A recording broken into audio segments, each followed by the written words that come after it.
Saya pernah ngobrol dengan seorang teman yang berprofesi sebagai dokter. Dia bercerita betapa dakdikdukdernya para tenaga medis yang sekarang bekerja di rumah sakit. Mereka semua dalam kondisi tertekan, cemas, dan stres. Kenapa? Karena pasien-pasiennya, baik yang positif COVID-19 maupun PDP, jumlahnya semakin banyak dari hari ke hari. Dan mereka ada kewajiban merawat orang-orang yang jumlahnya seambrol itu di rumah sakit. Yang mana sebelumnya pihak rumah sakit tentu tidak mengira akan ada wabah pandemi seluas ini di 2020. Sehingga peralatan perlindungan diri pun kurang, hazmat kurang, gloves kurang, surgical mask kurang, shoe cover apalagi, goggles juga kurang banget. Makanya ada yang cerita, katanya untuk menghemat hazmat yang sekali pakai itu, ada dokter yang memakainya selama 9 jam. Gak boleh dilepas, karena sekali dilepas, harus dibuang dan diganti dengan yang baru, yang steril. Sedangkan stok sangat terbatas. Jadi dalam 9 jam itu, dokter tidak boleh makan, minum, pipis, dan BAB. Biar APD, terutama hazmat yang sudah dipakai tidak perlu dilepas dan dibuang. Sedangkan dalam sisi lain, mereka harus menahan keringat, panas, lapar, haus, dan menghadapi merawat pasien-pasien yang saya yakini pasien-pasien itu juga dilanda ketakutan dan stres yang sangat signifikan. Pasiennya stres, dokternya sudah kewalahan, ikutan stres juga. Ya akhirnya bulat di situ-situ saja. Pasiennya nggak sembuh-sembuh, dokternya juga lama-lama capek dan ikutan stres. Yang nggak kuat fisiknya akhirnya ikutan tepar. Bagaimana cara membantu hal ini supaya cepetan berakhir? Solusinya jangan sampai sakit. Saya di awal sudah sangat tidak setuju dengan masifnya media-media mainstream yang bolak-balik memberitakan angka penderita COVID-19 setiap saat.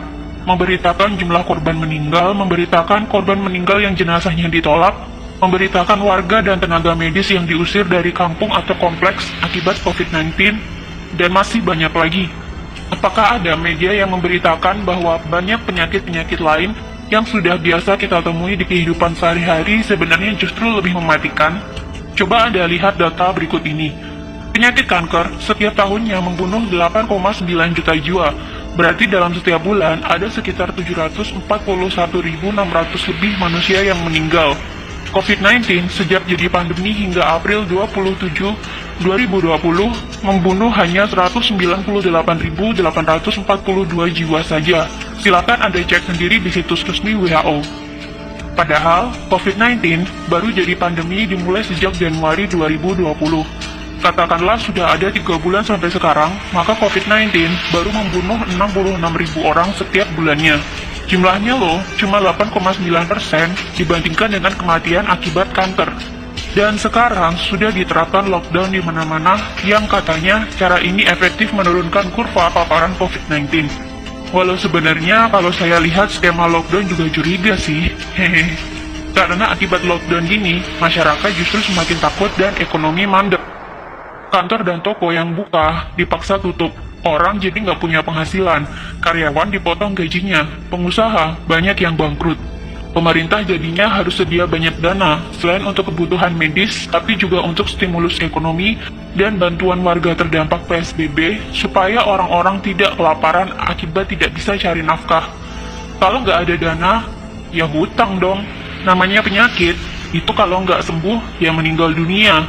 Kalau kita lihat data, yang meninggal hanya 6,9% saja dari yang terpapar. Berarti yang 93,1% kemungkinan sembuhnya tinggi.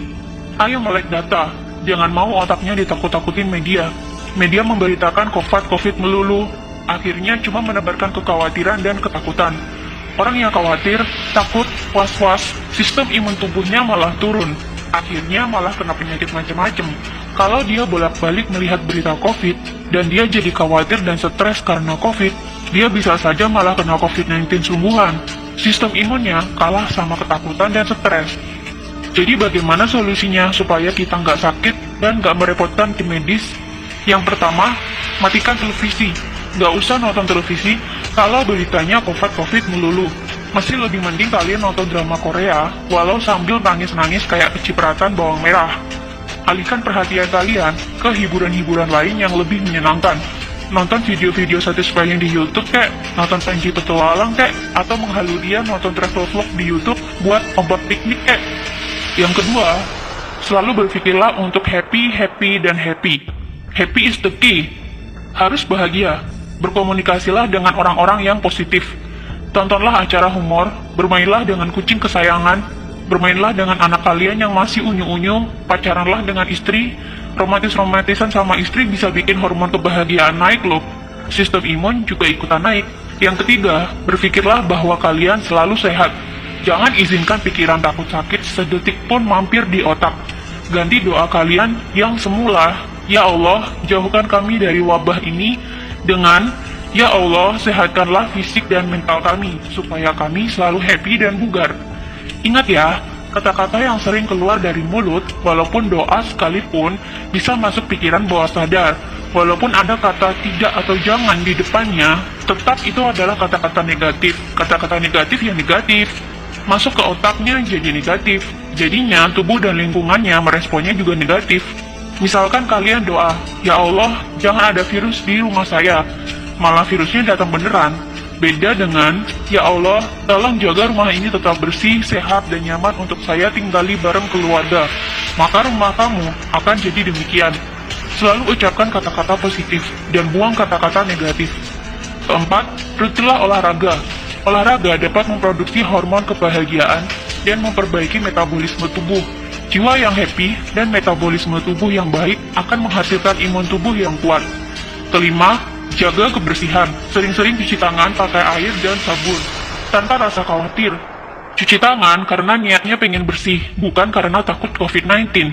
Percuma kamu cuci-cuci bolak-balik sampai pakai sabun dicampur alkohol sekalipun, tapi kalau pemikiranmu isinya takut, dan takut saja, ya resiko tertular COVID-19-nya malah tinggi.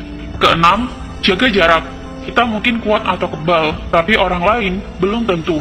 Mari hargai mereka dengan tidak dekat-dekat dan selalu pakai masker kemana-mana, terutama jika berhadapan dengan orang lain.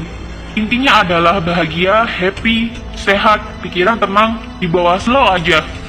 Jangan sampai kamu masuk ke rumah sakit. Sekalinya kamu masuk rumah sakit, maka kamu akan bertambah stres, karena di sana isinya juga pasien-pasien yang lebih banyak stresnya ketimbang sakitnya. Nggak usah terlalu perhatiin media, matiin televisinya kalau beritanya nggak enak melulu. Hiburan masih banyak, ayo melek data, jangan mau ditakut-takutin media.